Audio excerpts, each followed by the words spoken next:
ଛାଡ଼ପତ୍ର ଦେଉଥିବା ସ୍ୱାମୀ ଓ ସ୍ତ୍ରୀ ଥରେ ଦେଖନ୍ତୁ। କେସ୍ 2 ବର୍ଷ ପର୍ଯ୍ୟନ୍ତ ଚାଲିଲା।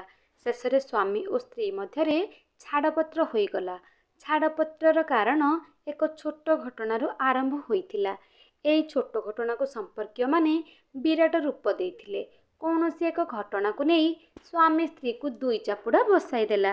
ସ୍ତ୍ରୀ ମଧ୍ୟ ରାଗରେ ସ୍ୱାମୀଙ୍କୁ ହାତ ଉଠାଇଦେଲା। ଏହି ଘଟଣାର ସମାଧାନ ହୋଇପାରିଥାନ୍ତା, କିନ୍ତୁ ସ୍ୱାମୀ ଏହାକୁ ନିଜର ଅପମାନ ମନେ କଲେ। ସମ୍ପର୍କୀୟମାନେ ଏହି ଘଟଣାକୁ ରୂପରଙ୍ଗ ଦେଇ ବଡ଼ କରିଦେଲେ।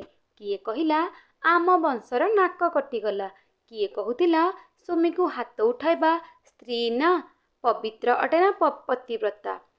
ଏପରି ସ୍ତ୍ରୀକୁ ଘରେ ରଖିବା ଅର୍ଥ ଆମ ପରିବାରର ମୁଣ୍ଡ କାଟିବା ସହିତ ସମାନ। କେହି କେହି ସମ୍ପର୍କୀୟ ଏକଥା କହିବାକୁ ପଛାଇଲେ ନାହିଁ ଯେ ଏପରି ସ୍ତ୍ରୀକୁ ଜନ୍ମ ହେବା ପୂର୍ବରୁ ମା ପେଟରେ ତାର ଭ୍ରୂଣ ହତ୍ୟା କରିଦେବା ଉଚିତ ଥିଲା। ଝିଅ ଘର ପରିବାର ବି ବାଦ୍ ପଡ଼ିଲେନି। ସେମାନେ ବି ନାନା ପ୍ରକାରର ଆରୋପ ଲଗାଇଲେ ପୁଅ ଓ ତାର ପରିବାର ଉପରେ। ଏହିପରି ଆରୋପ ପ୍ରତ୍ୟାରୋପରେ ଉଭୟ ପକ୍ଷ ବ୍ୟସ୍ତ ହୋଇଗଲେ। କେହି ସ୍ୱାମୀ ଓ ସ୍ତ୍ରୀ ମଧ୍ୟରେ ବୁଝାସୁଝା କରି ଘଟଣାର ସମାଧାନ କରିବା ପାଇଁ ଚେଷ୍ଟା କଲେ ନାହିଁ। ପରିଣାମ ସ୍ୱରୂପ ଘଟଣା ଉଗ୍ର ରୂପ ଧାରଣ କଲା। ଏପରି ପରିସ୍ଥିତି ସମ୍ପର୍କୀୟମାନେ ସୃଷ୍ଟି କରିଲେ। ବାଧ୍ୟ ହୋଇ ସ୍ୱାମୀ ସ୍ତ୍ରୀ ବିଷୟରେ ଓ ସ୍ତ୍ରୀ ସ୍ୱାମୀ ବିଷୟରେ ଆରୋପ ଲଗାଇବା ଆରମ୍ଭ ହୋଇଗଲା। ଶେଷରେ ଦୁହେଁ ଦୁହିଁଙ୍କ ଉପରେ କେସ୍ କଲେ। ସ୍ୱାମୀ ସ୍ତ୍ରୀର ଚରିତ୍ରରେ କଳାଦାଗ ଅଛି କହିବା ସମୟରେ ସ୍ତ୍ରୀ ସ୍ୱାମୀକୁ ଯୌତୁକ ରୂପୀ ରାକ୍ଷସର ଆଖ୍ୟା ଦେଇଥିଲା। 6 ବର୍ଷ ବୈବାହିକ ଜୀବନ ଏକାଠି କାଟିବା ପରେ ଓ ଗୋଟିଏ କନ୍ୟା ସନ୍ତାନର ବାପା ମା ହେବା ପରେ ଆଜି ଦୁହିଁଙ୍କ ମଧ୍ୟରେ ଛାଡ଼ପତ୍ର ହୋଇଗଲା। ସ୍ୱାମୀ ଓ ସ୍ତ୍ରୀ ଦୁହେଁ ଛାଡ଼ପତ୍ରର ଗୋଟେ ଗୋଟେ କପି ଧରିଥିଲେ। ଦୁହେଁ ଶାନ୍ତ, ଦୁହେଁ ନିର୍ବିକାର। କେସ୍ 2 ବର୍ଷ ପର୍ଯ୍ୟନ୍ତ ଚାଲିଥିଲା।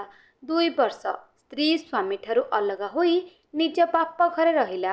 କେସ୍ର ପ୍ରତ୍ୟେକ ଶୁଣାଣି ତାରିଖରେ ଦୁହେଁ କୋର୍ଟକୁ ଆସନ୍ତି।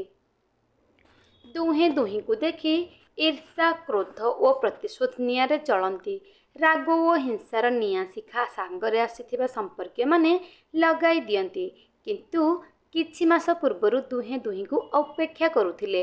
ଉଭୟ ପକ୍ଷର ଓକିଲ କିଛି ସତ ଓ କିଛି ମିଛ କହିବାକୁ କେସ୍ ରଫାଦଫା କରିବାକୁ ଚାହାନ୍ତି। ଉଭୟ ନିଜ ନିଜ ଓକିଲର କଥା ଅନୁଯାୟୀ ସତ ମିଛ ମନ୍ତବ୍ୟ ଦେଇଥାନ୍ତି। ଯାହା ହେଉ ଶେଷରେ ଛାଡ଼ପତ୍ର ହୋଇଗଲା। ଉଭୟ ପକ୍ଷ ଖୁସି, 2 ଓକିଲ ଖୁସି, 2 ପରିବାର ବି ଖୁସି। କିନ୍ତୁ ସ୍ୱାମୀ ଓ ସ୍ତ୍ରୀ ଆଖିରେ ସାମାନ୍ୟତମ ଖୁସିର ଝଲକ ନଥିଲା।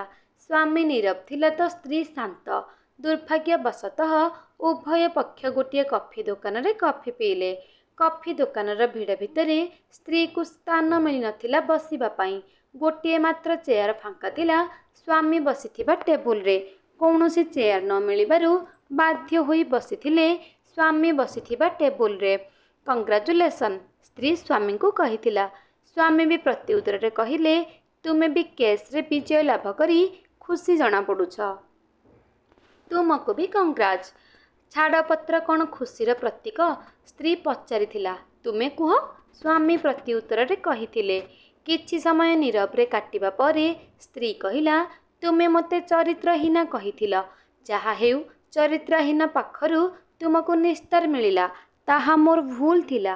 ମୁଁ ତୁମକୁ ଚରିତ୍ରହୀନା କହି ଭୁଲ କରିଥିଲି। ସ୍ୱାମୀ କହିଲା, ତୁମର ଏପରି ଆରୋପ ମୋତେ ବହୁତ ମାନସିକ କଷ୍ଟ ଦେଇଥିଲା। ସ୍ତ୍ରୀର ସ୍ୱରରେ ନା ରାଗ ଥିଲା ନା ଦୁଃଖର ଆଭାସ। ମୁଁ ଜାଣିଛି ପୁରୁଷ ଏହି ଅସ୍ତ୍ର ମଧ୍ୟରେ ନାରୀ ଉପରେ ପ୍ରହାର କରିଥାଏ, ଯାହା ନାରୀର ଆତ୍ମସମ୍ମାନକୁ ବହୁତ ବାଧେ। ମୋତେ ତୁମ ବିଷୟରେ ଏପରି କହିବାର ନଥିଲା। ମୁଁ ନିଜକୁ ନିଜେ ଲଜ୍ଜା ଅନୁଭବ କରୁଛି। ସ୍ୱାମୀ କହିଲେ, ତୁମେ ବି ମୋତେ ଯୌତୁକ ରୂପୀ ରାକ୍ଷସ କହିଥିଲ। ଭୁଲ କହିଥିଲି, ସ୍ତ୍ରୀ କହିଥିଲା। ଠିକ୍ ଏହି ସମୟରେ ପ୍ଲାଷ୍ଟିକ୍ କପ୍ରେ କଫି ଆସିଗଲା। ସ୍ତ୍ରୀ କପ୍ ଉଠାଇବା ସମୟରେ କପ୍ ହଲିଯାଇ କଫିରୁ କିଛି ବୁନ୍ଦ ତାର ହାତରେ ପଡ଼ିଗଲା ଓ ସାମାନ୍ୟ ଯନ୍ତ୍ରଣା ସ୍ତ୍ରୀର ମୁଖମଣ୍ଡଳରେ ଖେଳିଗଲା। ହଠାତ୍ ସ୍ୱାମୀ ମୁହଁରୁ ସମ୍ବେଦନପୂର୍ବକ ଆହା ଶବ୍ଦଟି ବାହାରି ଆସିଲା। ସ୍ତ୍ରୀ ସ୍ୱାମୀକୁ ଚାହିଁଲା ଓ ସ୍ୱାମୀ ସ୍ତ୍ରୀକୁ। ତୁମ ଅଣ୍ଟା ବ୍ୟଥା କିପରି? ପୂର୍ବ ପରି ଅଛି। ସ୍ତ୍ରୀ କହିଲା, ତୁମେ ବ୍ୟାୟାମ କାହିଁକି କରୁନାହଁ? ଯାହା ମୁଁ ତୁମକୁ ଶିଖାଇଥିଲି। ମୁଖ୍ୟତଃ ଅଣ୍ଟା ବନ୍ଥାରୁ ମୁକ୍ତି ପାଇବା ପାଇଁ। ସ୍ୱାମୀର କଥା ଶୁଣି ସ୍ତ୍ରୀ ଫିକ୍ କରି ହସିଦେଲା। ତୁମ ଆସ୍କାର କଣ୍ଡିସନ୍ କିପରି ଆଉ ଆଟାକ୍ କେବେ ଆସିଛି କି? ସ୍ତ୍ରୀ ପଚାରିଲା। ଆସ୍ମା ଡକ୍ଟର ସୁରିଷ୍ଟ୍ରେନ୍ ମେଣ୍ଟାଲ ଷ୍ଟ୍ରେସ୍ କମ୍ କରିବାକୁ କହିଛନ୍ତି, ସ୍ୱାମୀ ଜଣାଇଲେ। ସ୍ତ୍ରୀ ସ୍ୱାମୀର ମୁଖମଣ୍ଡଳରେ ଲୁଚି ରହିଥିବା ଦୁଃଖକୁ ପଢ଼ୁଥିଲା।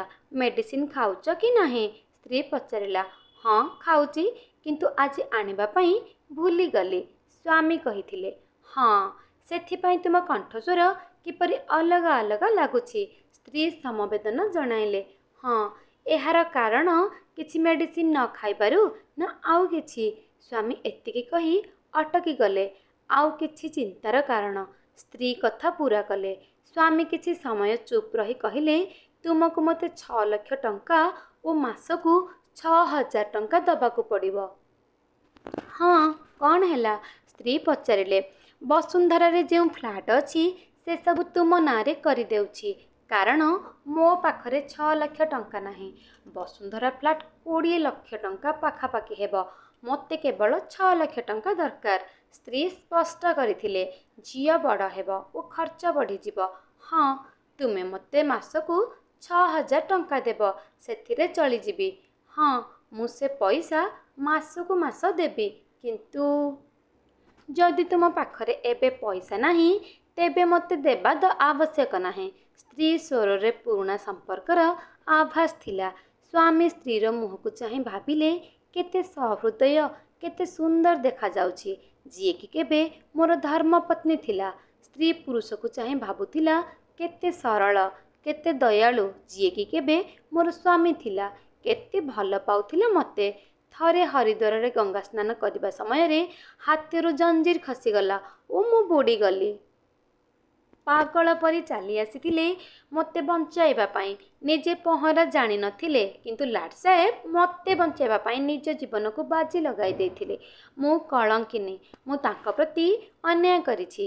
ସ୍ୱାମୀ ସ୍ତ୍ରୀକୁ ଦେଖୁଥିଲେ ଓ ଭାବୁଥିଲେ, କେତେ ଯତ୍ନ ନେଉଥିଲା ମୋର। ଗାଧୋଇବା ପାଇଁ ସକାଳୁ ସକାଳୁ ନିଦରୁ ଉଠି ପାଣି ଗରମ କରୁଥିଲା ମୋ ପାଇଁ।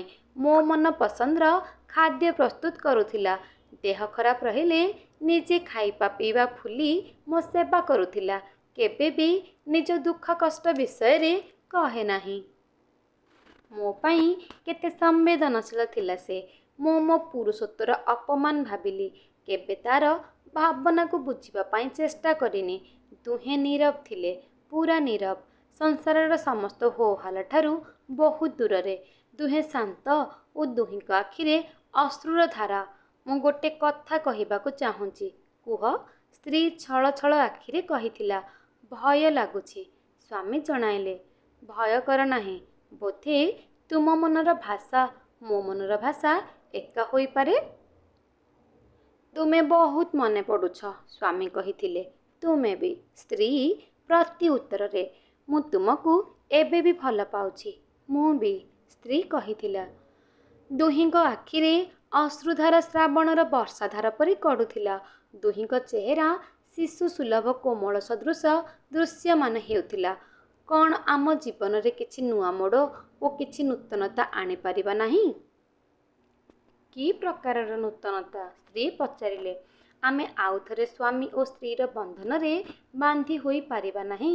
ଏ ସମ୍ପର୍କ ପରା ଜନମ ଜନମ ପାଇଁ। ଆମେ କ'ଣ ଜନମନ ଜନମର ସାଥୀ ହୋଇ ରହିପାରିବା ନାହିଁ?